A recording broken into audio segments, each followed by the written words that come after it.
সাকিবকে কোথায় এখনো পর্যন্ত বলেছে বুবলি আমার ওয়াইফ? এটা সত্য কখনো লুকিয়ে থাকে না। বুবলির ইঙ্গিতে আবার সামনে এলো অপুর গল্প। বিনোদন দুনিয়ায় আবার শুরু হয়েছে তীব্র ঝড়। বুবলির এক রহস্যময় বাক্য সত্য কখনো লুকিয়ে থাকে না এমনই আলোড়ন তুলেছে যে নটিজেনরা বলেছেন এটা নাকি অপুর দিকেই ইঙ্গিত।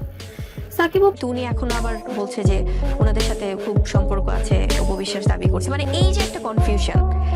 তো আমি তো এই জন্য যখন আমার ব্যাপারে ওই জিনিসগুলো আসে তখন আমার কাছে খুব নর্মাল লাগে যে আসলে তার মানে যেহেতু মানুষটা শাকিব খান এবং বুবলি এই তিনজনের ত্রিমাত্রিক সম্পর্ক সম্পর্কে আপনারা সবাই ইতিমধ্যে অবগত আছেন। এক সম্প্রতি লাইভে বুবলির আবেগ ভরা কণ্ঠে বলেন, সত্য কখনো লুকিয়ে থাকে না, সময় সবকিছু উত্তর দেয়।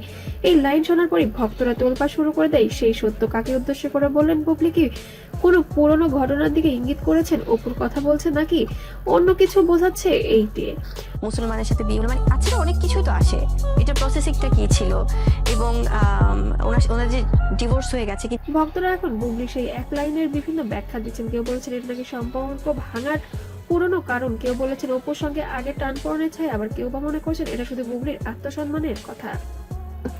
তবে গল্প এখানে শেষ নয়। বুবলি যে আঘাত পেয়েছে তবুও চুপ আছে, তার কথার মধ্যে এগুলোই বারবার প্রকাশ পেয়েছে।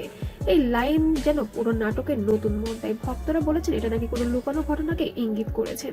সব মিলিয়ে বুবলির এক বাক্যে আবারও সামনের চেয়ে অপুর নাম তৈরি হয়েছে নতুন বিতর্ক, নতুন গুঞ্জন। কিন্তু সত্যটা কি সেটা এখনো কেউ সরাসরি কিছু বলেননি। অপুর সাইড থেকেও এখনো কোনো বক্তব্য চাওয়া যায়নি। তবে শবনম বুবলি অনেকবারই ইঙ্গিত দিয়েছেন। তবে সাকিব খান যেন পুরো বিষয়টা নিয়ে এখনো যেন চুপচাপই আছে। যে শাকিব খানের সাথে অপবিশ্বাসের কখনো বিয়ে হয়নি, হিন্দু মুসলিম কিভাবে বিয়ে হলো? আছে উনি যদি হিন্দুই থাকে তাহলে কিভাবে